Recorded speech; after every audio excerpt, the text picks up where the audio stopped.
market movers. This is The Pulse. Morning, how you doing? You're watching The Pulse. I'm Guy Johnson in London. It is 9 a.m. in London. It's 4 a.m. over in New York. It's going to be a busy day stateside, I can tell you that. We've already seen a solid session in Asia. European chip makers are now soaring. This, after late last night, Micron delivered a blowout set of numbers. The largest US maker of computer memory chips reporting a quarterly sales forecast that crushed pretty much all of Wall Street's estimates, helping revive the broader AI trade that has been put under pressure over the last few days. Bloomberg market strategist Rutte joining us now to discuss. That was good. Good morning. Yeah, it was a great set of results. I think the key thing, though, they're always going to be expected to beat because demand for memory has been so strong. The guide was also very strong. But I think the reason the market is getting so giddy is the qualitative comments that management made around the tightness of supply beyond 2027. And that really reflects, demand perhaps is becoming more structural as opposed to just being cyclical. This has been a highly cyclical industry. Historically, this has been massively cyclical over the last few years. Is there evidence that it's now not? Exactly, yeah, and that's what the market's grappling with. I think the demand continues to be very strong. The supply is obviously very tight. There's only a handful of players globally that produce these chips, Micron being one of them.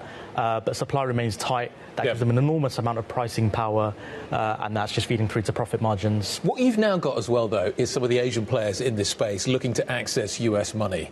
Everybody wants to access US money. So you've got massive IPOs coming through. You've got, obviously, demand from governments. You've got demand from the hyperscalers. And now you've got SK Hynix and companies like that looking to access that pool of capital as well. Is there enough to go round? I think so. I mean, the AI trade has just been, enormous over the past 18 months. And like you say, people are trying to access this capital. I think in the US, there's a lot of excitement and fervor around this trade. So there is enough capital to go around, in my view. OK. Thanks. Rutte, thank you very much indeed. The view from the Bloomberg market strategist. Let's get another take on what is happening here as well. You've got Brent crude erasing all of its wartime gains. The flow of shipping through the Strait of Hormuz ramping up following, obviously, that progress that we are seeing in the US-Iran peace talks. You put that with Micron, and you've got a pretty solid earnings story, plus also a pretty decent macro backdrop to work with this morning. The momentum trade, therefore, is back on. That seems to be the narrative that we're watching this morning. Christian Keller is the head of economics research at Barclays and joins us around the table as well. Morning. Micron is a macro event in so many ways. You've got an AI trade that is on steroids at the moment and is consuming huge amounts of capital. Is that inflationary? When you look at companies like this and what they're telling us about what we are seeing in terms of the demand picture and the prices they are going to be able to demand for their products, when you think about where the inflation narrative comes from, is it actually from oil and the narrative we've been watching, or is it from this AI trade? By the way, it's if you look at a consumer basket, everything goes in there. So now it's a matter of which factor will be stronger. I mean, I think you laid it out very well. This is now, Micron in general, the semiconductor cycle, it's a macro story. It's an AI build-out story, and that's very important. And we do see, obviously, that, the chip prices eventually find themselves in a part of manufacturing goods, and that will be inflationary. At the same time, we got the good news from oil that hopefully energy, in a way, will not be as inflationary maybe as feared before. And very importantly, there's still some very fundamental drivers, and that is the U.S. labor market, where we've seen firm job growth, but not really yet the kind of wage growth that would make a central bank concerned about, that kind of really underlying inflationary push. So what are we going to get out of PCE data out of the United States a little bit later on? What picture is that going to give us, do you think? Look, we looked at it. It is going to go higher. We do think core PCE is going to be above 3% for the end of the year. This is why markets, after what Kevin Walsh said at his first meetings, they look at his rhetoric, they look at core PCE being significantly above 3, and they say, well, he has to hike. We think he will try to get around it, with a better outlook now in oil, etc. We think they stay on hold, but the market has priced a hike. The risk to the upside. So the risk is to the upside, clearly. Yeah, on rates. On rates, yes. How should we read him? Genuinely, and it's going to become harder to read him. But there's all kinds of different arguments floating around about his seemingly such strong statement on price stability. What is your take on that?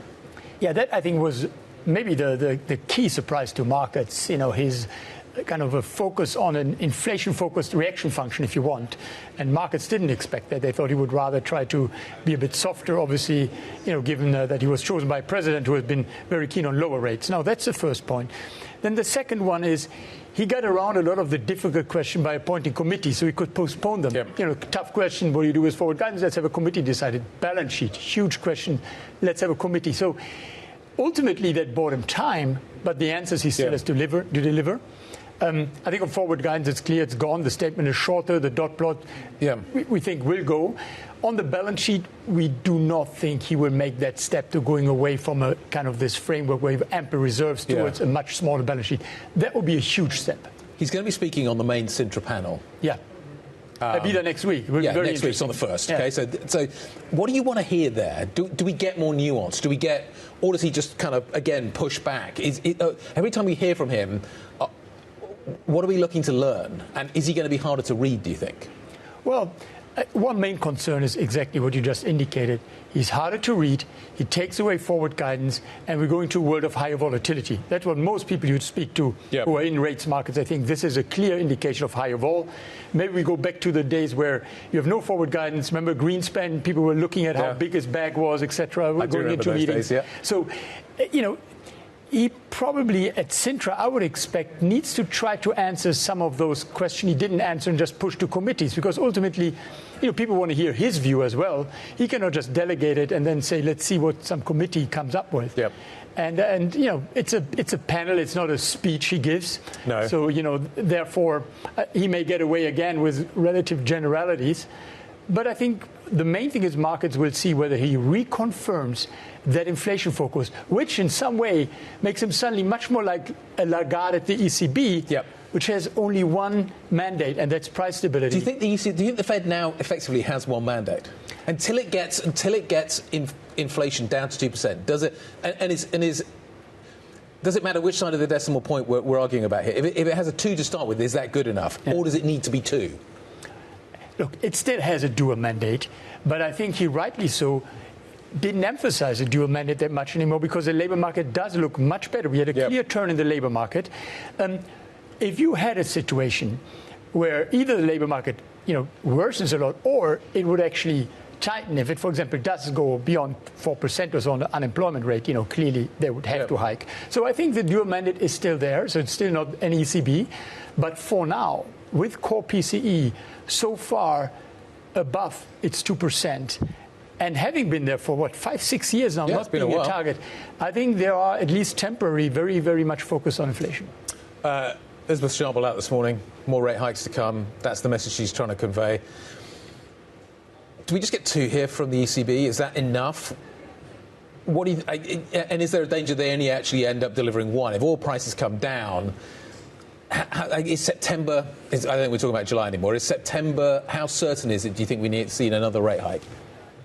We think they will still do one.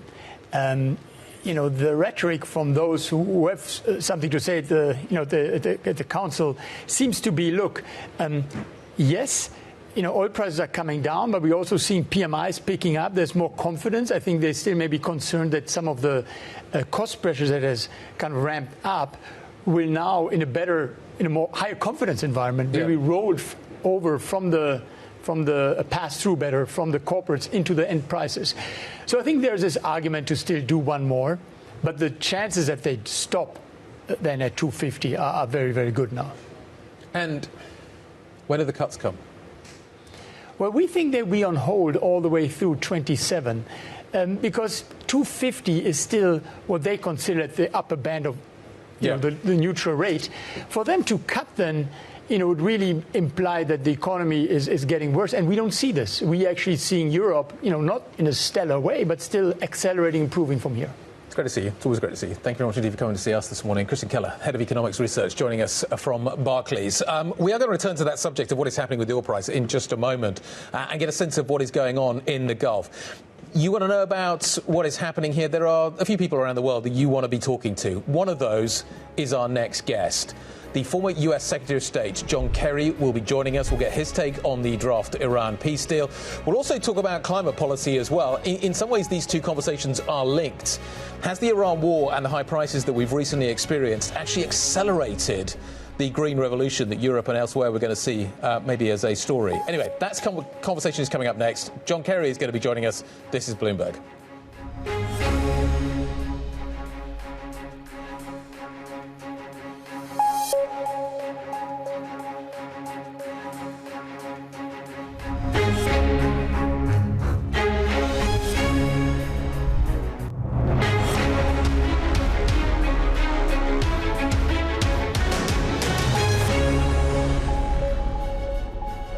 Welcome back. 14 minutes past the hour. We're likely to see a very strong story develop a little bit later on in the United States. Nasdaq futures are up really sharply on the back of the Micron numbers. So we're going to keep an eye on that. In some ways, that takes us to our next story, which is what is happening with Amazon. Amazon has just announced that it's going to invest an additional $13 billion in India for the AI story to develop further by 2030. It's interesting. Obviously, some of this is based around what we are watching in terms of visa development in the United States and how tricky it is to get some of the data scientists into the country as a result of that. The other factor as well to bear in mind is that the hyperscalers are spending huge amounts of money, and Micron is one of the big recipients of this. So it's going to be interesting to see how they manage costs, these giant hyperscalers. Amazon certainly within that mix as well. So we'll come back to that a little bit later on. Let's talk about what we are seeing in the UK this morning. Influential figures, we understand, within Andy Burnham's circle have urged the likely next UK Prime Minister to break up the Treasury. What they want is a refocusing of the government's agenda on growth. So what you are likely to see here is maybe the Treasury's responsibilities, and the Treasury is hugely influential here in the UK, into a growth / sort of economics unit and a fiscal unit. Now, some would argue, why are you rearranging the deck chairs? Maybe you actually just need to get going and get things moving. But that is what people like Andy Haldane are pushing for. Now, Matthew Bunny, UK economist at Bloomberg Economics, joins us now to discuss. What do we know? How well developed are these ideas? So, I mean, we know that institutional rearrangement is one way that an incoming Prime Minister could set the tone for a new era. In practice, I think, there's precedent for this in other G7 countries, but there is some kind of implication that rearranging the deck chairs, as you say, will fix the UK's problems. There's also an implication that in its current format, the Treasury doesn't really focus on growth, which I would suggest is just simply not true. I mean, the real drivers of the UK's low economic growth are long-standing low productivity and a series of painful economic shocks we've seen over recent decades. So we'll really need to see the meat of Burnham's policies to assess if this is going to be a tangible, a long-term solution.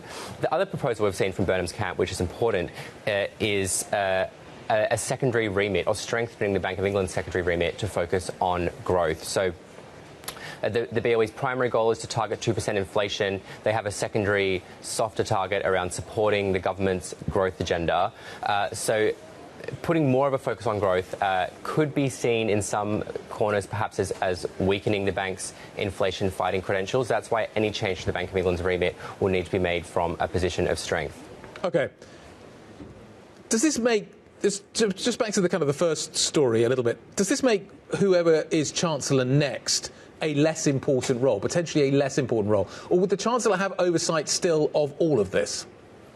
I mean, that's a good question. I think the policy detail is still very light at this stage, and we know that the pick for Chancellor is going to be an important decision for Burnham, and there's a lot of speculation at the moment as to exactly who that will be. The big question, I think, that is central for Burnham to decide at this stage is what will happen with the fiscal rules. So he's said that he's going to stick to those fiscal rules so far, but what's becoming increasingly apparent as a more left-leaning figure than Keir Starmer, who wants to spend more, is there's a clear tension there with where he's going to get these funds from, because if it can't be borrowing, it needs to be taxes. And he's committed to Labor's manifesto on tax, which rules out raising any of the big four revenue raises of the UK. So there is a real question as to how much wiggle room Burnham has to kind of push forward his policy ambitions.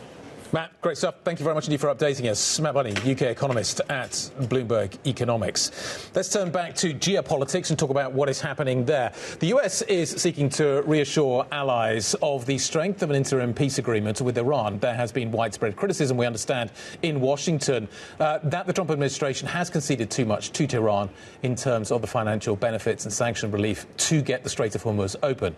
Both sides, of course, we understand, made contradictory statements about the nuclear inspections that could take place. We are joined now on Bloomberg Television and on Bloomberg Radio by John Kerry, who, of course, is the former US Secretary of State and the man who helped negotiate the nuclear deal with Iran back in 2015 during the Obama administration, the JCPOA. He was also the US's first special presidential envoy for climate and is here, of course, for London Climate Action Week, which is taking place, as we see, it's getting quite hot outside. John Kerry, thank you very much indeed for joining us this morning. Good morning. Thank you. I want to come back to the climate conversation in just a moment. And I actually think there is a link that we can maybe develop a little bit with what we're seeing in Iran. But starting with the Iranian situation, you have huge experience of kind of how to negotiate with Iran. Mm-hmm. And there is much criticism now that the United States has given too much away to reopen the Strait of Hormuz. What is your read? Well, my read is, first of all, that this is a war that never should have happened, it never had to happen. It's a war of choice in which the president's stated rationale for engaging in this war has changed many times. We've gone from the people rising up to having not just regime change, but a transformation with respect to the region by monetizing and weaponizing the Straits of Hormuz, which had nothing to do with any of the discussions we had previously. And you also, regrettably, have not a peace agreement. I mean, people need to stop calling this a peace agreement. It's not a peace agreement. It's a temporary halt while they try to find whether they can get agreement on nuclear, and in the meantime, open up the Straits. Now, you know, we all want that to happen. I mean, obviously, the world has been completely distorted, the economies of the world, by virtue of what's happened with the Straits of Hormuz. So that's an urgent necessity for everybody. But getting that done does not prevent a nuclear weapon. It doesn't stop the nuclear program, which can continue, we've learned, historically, through very, very difficult circumstances. I mean, you can't bomb the knowledge away from the scientists who work on it in Iran. So, yes, they've discombobulated the availability of any of the enriched uranium, but the fact is that the deal that was in place prevented them from developing a bomb, because we had inspectors, we had a process.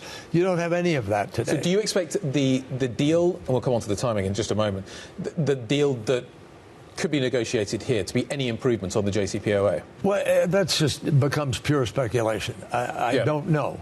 Nobody knows at this point. But I think it's going to be... You knew how hard it was to get there. It is going to be exceedingly difficult to get the Iranians to give up more than they had in a prior agreement. Right. And that prior agreement was the strongest nuclear agreement in history. Yep. It had checks and balances, had an ability to be able to inspect on demand. We had the ability to be able to say, we suspect you're fooling around in that particular neighborhood. We want to go in there. We had a process already predetermined and written with the United Nations for exactly how that would unfold, and you had to have a right to do it. We had the ability to bring back all the sanctions. So it really seems to me, as a matter of logic and common sense, that if you're concerned about that prior deal, President Trump had ample opportunity to bring it to the Iranians, to put it on the UN agenda, to talk about, well, we need to renegotiate. We don't like this or that. Let's renegotiate. But no, instead of any renegotiation of any value, instead of putting an alternative set of options in front of the Iranians, just started bombing. Are the Iranians more influential now? Do the Iranians have more authority now? I don't know whether they're more influential, but they certainly have more control of their country and more control by a much more radical hardline group. Yep. What, again, the administration ignored is the fact that Ayatollah Khomeini actually stood up to the IRGC and told them, we're going to do this deal. We're going to have a deal. The IRGC hardliners did not want any agreement with the United States, and they certainly didn't want to take away the option of having a nuclear weapon. They wanted a nuclear weapon, and there was reason to be concerned about that, but the Ayatollah not only issued a fatwa saying we will never have a nuclear weapon, but he signed on to this agreement, which, on the day that Donald Trump pulled out of the agreement, the Chinese intelligence, Russian intelligence, U.S., German, French, British, and EU all agreed this agreement is working. And it wasn't just the United States by itself doing this. It was a group of nations, all of which worked very hard to build this strongest agreement ever. Could you replicate it in 60 days? It took you a long time. Well, I mean, it took you a long time to get it done, didn't it? You could take the same pieces of paper that were already there, put them on the table, and jumpstart. I mean, there are all kinds of ways to streamline if that's what they want to do. But the president seems to have said he didn't like it. He didn't like that. So we have to wait and see what he's going to come up with that actually goes further and is stronger. Let's talk about the other bit of why you're here. Actually, probably the primary reason why you're here, which is talk about what is happening with the climate story. Do you think, ironically and amazingly, that actually the war in Iran, which sent oil prices sharply higher, limited our ability to access hydrocarbons, has accelerated actually the move towards renewables? Yes, no question. Okay, so a positive byproduct that comes out of it. How big a change do you think that could be?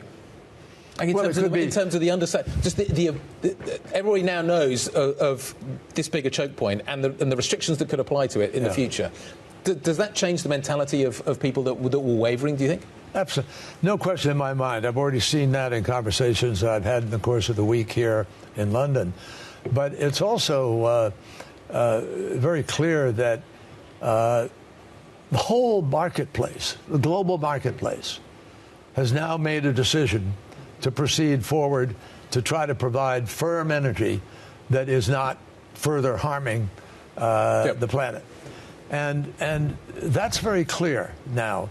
Bloomberg had an article, I believe, at the World Economic Forum this past year, and the headline was, you know who believes in climate change, and underneath it, the stock market.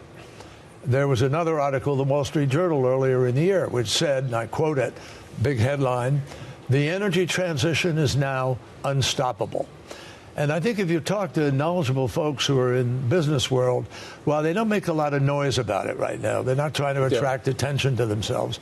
But they are moving forward. UAE, for instance, which led the COP in COP28, an oil and gas producing country with a big company called ADNOC, that they are building out 19 gigawatts of battery storage and have put 4 new nuclear plants online and have one of the largest solar fields in the world. And they are determined to be producing what's called firm energy energy that isn't interruptible, that doesn't stop because the wind's not blowing or the sun's not shining. It's there. And that is where the world is moving now. With the AI data centers, there's just massive demand for energy. And that energy can't come as fast as everybody wants. One of the key components now that's pushing decisions is speed to power. How do we get to have power faster in order to win the AI race?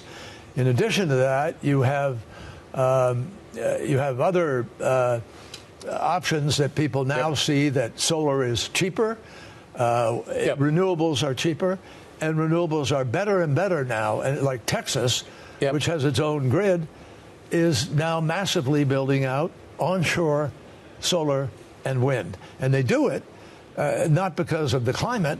They do it because it's good business, because it's a way of lowering prices and providing stability to the marketplace. The argument that sometimes I hear in Europe, though, is I look at the United States. So here in Europe, big push for the transfer into renewable energy, but it's expensive. I hear what you're saying about solar and grid parity and all that kind of stuff. But at the moment, energy is more expensive here Yeah. And it's less expensive in the United States. The United States has some renewables, but it uses gas a lot. It's got sort of abundant supplies of gas. And the US economy is booming, and the European economy is stagnating. And a lot of that is down to energy prices. Mm-hmm. So, yes, we can make the transfer, but we're not getting the economic benefits from it. How do you short-circuit that? How do you deal with that? Well, you have a company here called Octopus, and that company provides an incredible amount of energy to people in a very organized way without having its own plants, because it mediates. It has an ability to be able to distribute. Yeah, but the cost of energy here is higher than it is in the United States. Well, it is higher because you don't, unfortunately, you don't have gas, you don't have that ability. Exactly. But you do have offshore wind in the North Sea. You also could be building, and I think this is one of the big ideas that ought to begin to be applied to Europe, you could build a much larger inter-Europe network. You could use wind from northern Germany, or you could, I mean, there are all kinds of options here with a big connection. But the argument, so one of the arguments that is raging in the UK at the moment is, should we drill in the North Sea? And the argument basically is we need to get lower energy costs now. In the future, yes, we should have renewable, and we should race towards that. But right now, shouldn't we use all the energy we have and our capabilities to produce that to lower energy costs to boost the economy? Isn't that a legitimate argument right now? Well, as long as it's done in the context of a real plan that is going to transition you away, and you're not building major gas and alternative fossil fuel infrastructure. Should we be drilling in the North Sea? Because that's ultimately going to wind up being stranded assets. So what you really want to do is move faster to try to embrace some of the other available technologies. And that's why I know a fellow who started a company called Emerald AI, which NVIDIA is now partnering with, along with Salesforce and other big companies, because they know how to come in and use software and interconnectedness to provide firm energy to people. You don't have to build out that combined cycle gas turbine in order to do it. So as people are rushing rapidly to build out these AI centers because they're critical to growing market share and winning in the marketplace, they're learning that there's an ability to do that with new technologies and other options. Storage is getting better. Storage is potentially a massive game changer with respect to whether you need to drill or not drill or use fossil fuel. So Europe has huge options in front of it, I think, that are better than long-term planning of, drilling to the last drop and pumping to the last drop. And if you can't learn a lesson from what's happening outdoors today and all through Europe, I mean, every decade for the last 40 years has been the hottest decade until the next one comes along and is the hottest decade. Now we're down to hottest days ever measured. And I think if you can't draw examples, insurance companies are now pulling out of insuring in certain states in the United States. They're not able to, you can't charge enough to pay for the risk that you're taking on a global basis. So I think, the business case is what wins here. Not let's do good for the environment, or I don't hear that anymore. I hear people saying you can win in the marketplace, and we're proving to people. We have I work for an entity called Galvanize, which is a fund, and we're out there investing. We invested not so long ago, last year, in a company, a couple of years ago actually, one of the first investors in a company called Fervo. Fervo just went public a week and a half ago, 2 weeks ago, doing very, very well. And guess what? It got a $400 million loan to do business that's a non-recourse, no guaranteed loan, which banks don't do unless they know there's business in front of them. This company has big offtakes. Already signed contracts with big people who are saying, on such a day, you're going to be providing us energy. So the world is changing much faster than people know and think. And the really smart folks are taking their money and putting it into this new energy structure. There are all kinds of other examples besides Fervo. In my home state of Massachusetts, we're building, there is being built a fusion plant. And they will be providing electricity commercially this year. fusion has always been the holy grail and hard to get to. Yep. So I'm telling you, right now there are CEOs all around the world who are not pulling back in their budgets. Yep. They're going to continue to do sustainability, but they're not going to do it in a bragging sort of big public way that attracts attention from people who want to whack you. On that point, we will leave it. Thank you very much indeed for stopping by to see us. We really appreciate it on such a hot day out there. John Kerry, the former US Secretary of State, of course, and former US climate envoy. Let's stay with the theme. President Trump has demanded more loyalty from NATO allies and reiterated his disappointment that European countries did not allow the United States to use their bases for the war in Iran. Donald Trump was speaking as he hosted the NATO Secretary General Mark Rutte at the White House. I just want their loyalty. We don't need their money. We don't need anything. We have the most powerful military in the world by far. But I just want loyalty. You know, we're so loyal to them. We're always fighting for them. We have thousands of troops all over Europe. In Germany, we have 50,000 troops. And then you want a little, give us a little nudge, give us a little kiss. We don't want much. And they say, no, we can't do it. Donald Trump, in response, the NATO Secretary-General turned on the charm, of course. He came to the Oval Office armed with flashy visuals, we understand, labelled the Trump Trillion. Take a look at this. And the Trump 47 effect to highlight the increase in NATO spending since President Trump first took office. Mark Rutte spoke exclusively to Bloomberg shortly after that meeting. What I believe is to be fair when leadership is successful. His leadership is successful, and what I wanted to show today is it is successful in three ways. One, on Iran, degrading nuclear capability. Two, on NATO, not only getting the allies to deliver, to commit to 5% defense spending, but also to deliver on the spending, and that's clearly what is happening at the moment. And third, by taking that code, that mantle of being the leader of the free world. And when he meets in Ankara, he will meet with all the allies, but also 10 countries there as guests from the Middle East, from the Indo-Pacific. A total combined GDP of $70 trillion, 2.5 the size of the United States. Absolutely there to hear his views, to get his thoughts on the next steps we collectively have to take. Well, of course, the financial aspect of this and the investments into the defense industrial base are one part of it, Mr. Secretary General, but there's also the consideration of actual human capital and U.S. military forces that are currently stationed all around Europe. Obviously, we have now seen withdrawals and considerations that this administration is making about moving troops around further. How do you avoid anything being chaotic in nature as that plays out, and how does Europe make sure that it's able to adequately defend itself in a surprise scenario? What are those preparations like? I think the United States is doing that. So let's first agree that the United States has to take care of multiple theaters, not only Europe, also, for example, the Indo-Pacific. And if a situation would occur where they have to defend both sides of the equation, both the Indo-Pacific and Europe, they have to avoid a situation in which they have spread their resources too thinly. This is why Europeans have to step up. This is NATO 3.0, a stronger Europe and a stronger NATO. That was, of course, the NATO Secretary-General Mark Rutte speaking in Washington to Kayleigh Lyons. Joining us now for an exclusive interview, joining from Berlin, is Germany's Deputy Defence Minister, Nils Schmid. Minister, thank you very much indeed for your time. We heard from President Trump just a few moments ago saying that he wants loyalty from European countries. Is that how you see the relationship, that Germany needs to be loyal to the United States? Well, I think we all need to be loyal allies. We are all in NATO, and we have shown over the last decades that European allies have been up to the commitments they made under NATO, be it in Afghanistan or in other places. And now it's about burden shifting, and we have been crystal clear about our commitment to step up our efforts in defense spending. We are well underway.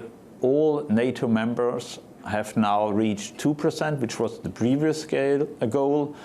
And Germany especially is well on the way to reach the 3.5% core target spending, core spending target. So yes, we are loyal to NATO, and the US can trust us to be a good partner when it comes to preserving European security.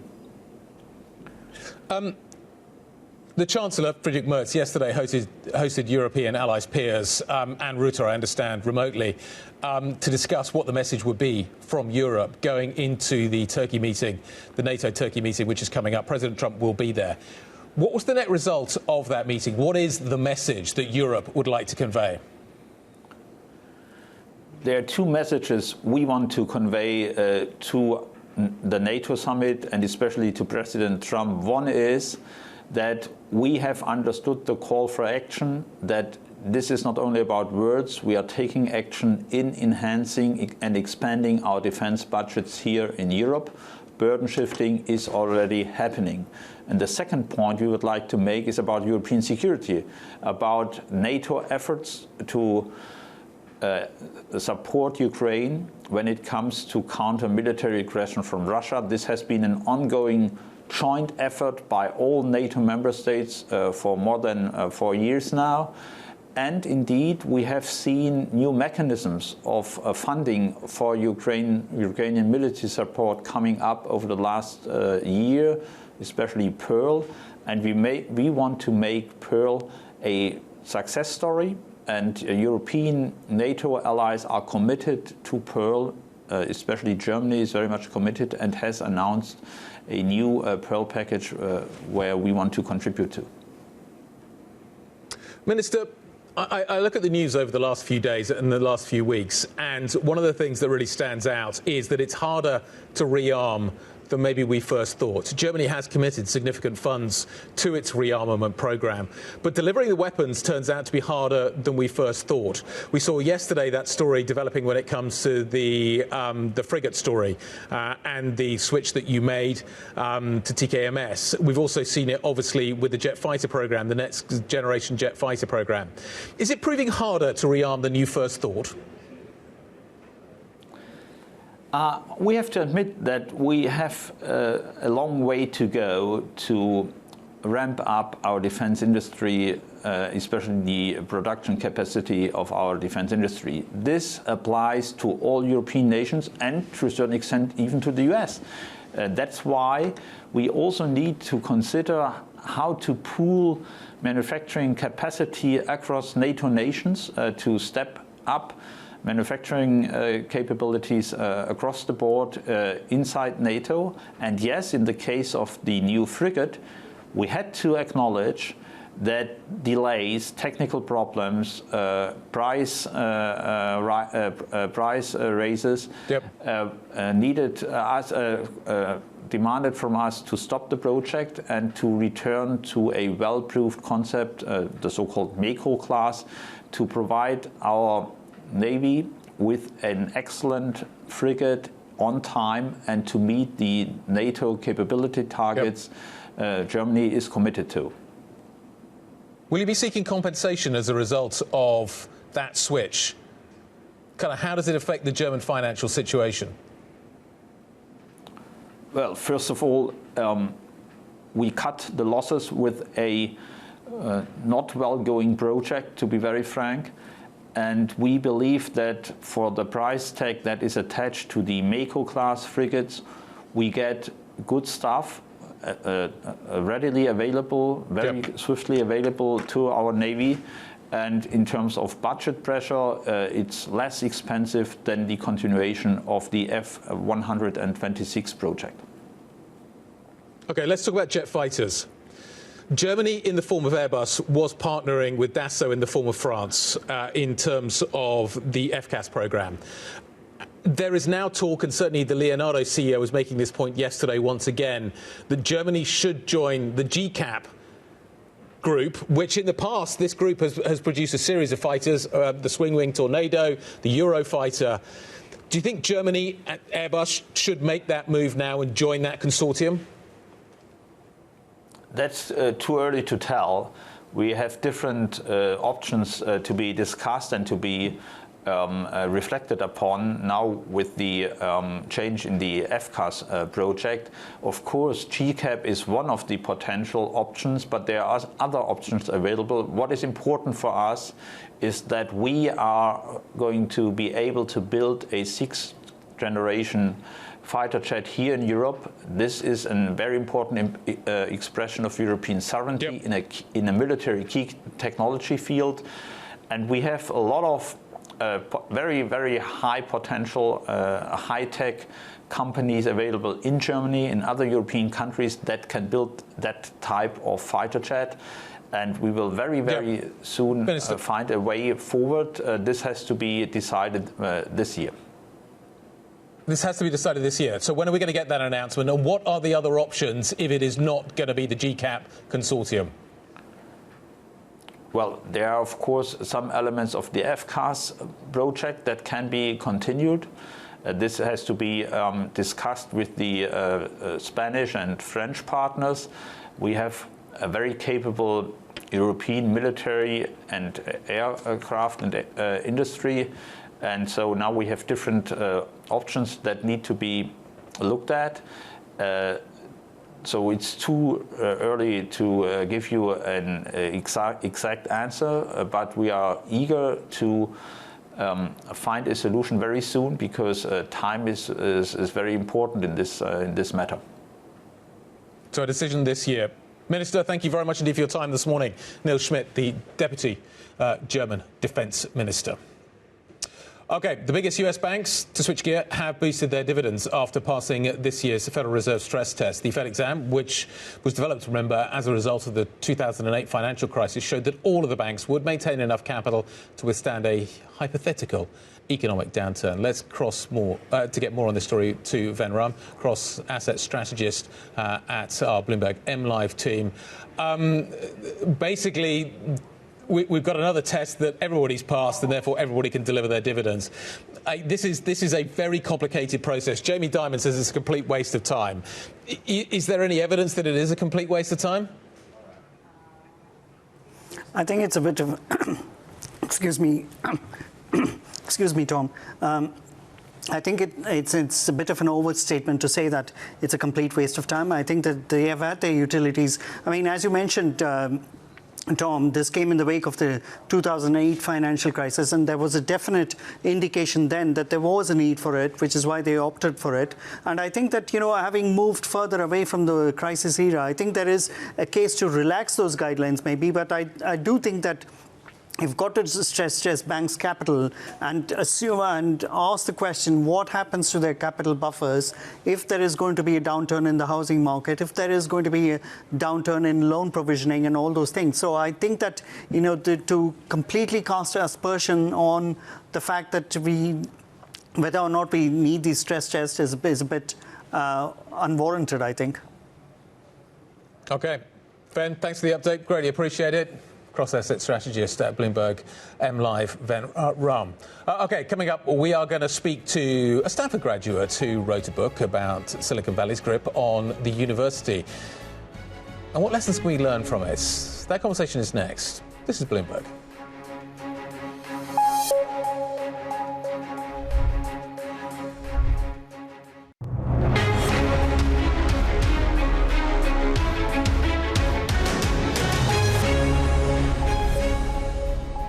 Welcome back. You're watching The Pulse. 49 minutes past the hour. The changes brought about by AI are triggering a backlash amongst college students. Worried about the technology's effects on both their education and their future, the concerns have prompted anti-AI marches, petitions and boos, apparently, we understand, the graduation ceremonies. As Gen Z's mood on AI sours, a new book documents Silicon Valley's grip on college campuses, Stanford University in particular.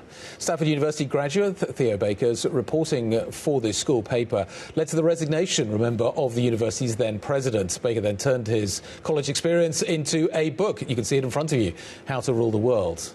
He joins us now. Good morning. Hi there. Thanks for having me. The book is in so many ways about Stanford and the incredible story that Stanford has become, for good or bad. Mm-hmm. It has this amazingly kind of laid-back, laissez-faire sort of atmosphere, but this amazing industry that basically exists around us in the form of VCs, etc., that are looking for the next big thing. As you've kind of mulled and ruminated on kind of the benefits and the disadvantages of that, what is the conclusion that you've come to? Because a lot of people here in Europe look at Stanford and go, that's great, we want some of that. And I'm really curious to get your take on kind of whether or not actually it's a good thing or a bad thing. Well, it's both, right? Stanford has made this Faustian bargain with Silicon Valley. One that has enabled its ascension like no other institution of higher education in the world in the last few decades. Billions of dollars have flowed into the campus. Dozens of new buildings have sprung up. And by the way, building new buildings in California is very hard, but Stanford somehow manages. And that's because of this no boundaries relationship with Silicon Valley. One that has yielded so much innovation, and yet, by the same token, as I write about in this book, so much fraud. Okay, so there's a definite downside, but if you think about what would be a better model, is it possible to figure one out? How does the relationship need to change? Yeah, so it needs to start with transparency, right? What I chronicle in this book is power at every level, effectively. The teenagers who come in and are foisted with something called pre-idea funding, wherein they are handed hundreds of thousands of dollars or millions of dollars before they have a glimmer of a concept of a company, all the way up to my reporting on the president of Stanford and the fight for accountability there in papers that had not been scrutinized for years. What I learned is that Silicon Valley has encouraged a system where cut corners allow you to get ahead. That's the real problem here, right? Is not just the unconstrained ambition, but that is not coupled to the guardrails that prevent bad behavior in getting ahead. But it has produced an awful lot in terms of what has come out of the system. How, if you are a European university, a UK university, the UK's got Oxford, Cambridge, Imperial, like some great universities here. They've never had this kind of ecosystem around them in the same way that Stanford has. What is it? What would you do if you were running those universities? Because what we talk about here is the inability to get ideas out of universities and to scale them and to get them into the kind of size and scale that Stanford has produced. How do you replicate the Stanford model without the bad bits that go with it? Well, very easy question. The truth is, right, that Stanford is what it is because Silicon Valley couldn't exist without it. Right? It grew at the Stanford Research Park. It grew at the university. The first early tech giant, Sun Microsystems, was literally named for Stanford University Network. Right? So this relationship goes back decades. It's not accidental. I think universities need to understand, right, that Stanford is sort of the bleeding edge of a trend that we see really sweeping the rest of the world, which is the corporatization of the university model, in which to some degree you can see students as a monetizable product. Right? That these institutions. Is that desirable? I think it comes with some severe trade-backs, right? Trade-offs that universities, right, especially in the United States, we've had a few years of deep challenges, and all of them seem sort of unrelated until you realize that they strike at the same central issue. What does the university actually stand for today? Is this a place to learn or a place to get rich? Until universities understand, how to articulate their values, how to prevent themselves from becoming muddled in this desire for profit above all else, that problem persists. So European universities, which ostensibly still appear to be a place to learn, that's a better model. Well, it's certainly a different model, right? And so Stanford, right, has produced something that no other university has. There's a reason that you see more 10-figure companies coming out of it than anywhere else. My goal is for people to understand that Elizabeth Holmes, right, of Theranos infamy, is just as much a product of this university and the thinking that it breeds as Hewlett or Packard, right? That these things are part of the same set of incentive structures. Okay. In terms of where we go from here, then, what do you anticipate will happen? You've shone a light within the process. What do you think will come of that? Well, AI, right, is this great accelerant. It takes all the trends that have already been brimming there beneath the surface and accelerates them to an extraordinary degree. Part of that is the stratification. The most valuable researchers are more valuable than ever before. The guy who taught me how to shotgun a beer freshman year dropped out, started an AI company, which was valued at $1 billion 6 months later. Right, but it also makes it harder for entry-level positions to get going. I think everything that we're seeing on universities right now is just sort of blown up to a much bigger degree as we're trying to figure out how to confront, the latest and greatest AI developments. Do you think? How do you think your generation, coming out of college right now, struggling with the job market, you hear about it all the time, perceives AI? Is AI now, Mike, competition if I'm of this cohort? Am I competing against AI? How do I compete against AI? Yeah. Look, I was a coder, right? That's how I entered Stanford University. And I can tell you, right, that AI is going to be much better at doing the low-level tasks that junior engineers, typically would have handled. That Stanford actually saw its computer science enrollment go down for the first time in over 2 decades last year, right? Which is a very, very dangerous warning sign for a university that has placed all of its eggs in this basket, right? So that actually is a warning sign, I think, for European universities to understand. If you make this pact with the devil, if you understand that technology is going to be fueling your progress, well, it's a very capricious thing to make a deal with. Theo, thanks for stopping by. Really appreciate it. Really interesting book, really interesting insights. Thank you very much indeed. Theo Baker, author of How to Rule the World. Stanford University has not responded to our request for comment on this. OK, let's talk about some of the technology that we are watching this morning and the effect that it is having. Take a look at what Micron is pre-market. We're up by 16.43%. The numbers yesterday, absolutely blowout. But think about the implications of what you are watching here.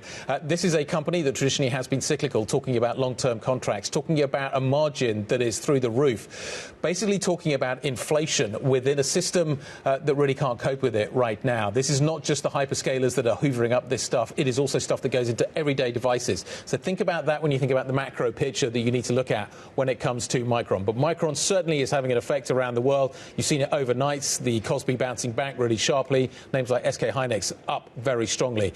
One of the biggest suppliers into Micron is ASML. That's why we're seeing outperformance in the Amsterdam market today. It is drifting into other markets as well. The DAX is having a slightly better day today, but the Stock 600 today is not seeing the kind of push higher that we're seeing elsewhere in the world. And there, I draw your attention to what we're seeing in terms of the US futures picture at the moment.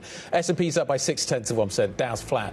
Take a look at the Nasdaq, up over 2%. The AI trade, it seems, is back on this morning and back on with some degree of force. We get PCE data out a little bit later on, talking of that inflation story. The Qualcomm CEO is going to be joining Bloomberg. That conversation coming up at 4 p.m. Looking forward to that conversation on Bloomberg Tech as well. Up next, it is Bloomberg Brief. Hope you enjoyed the show. This is Bloomberg.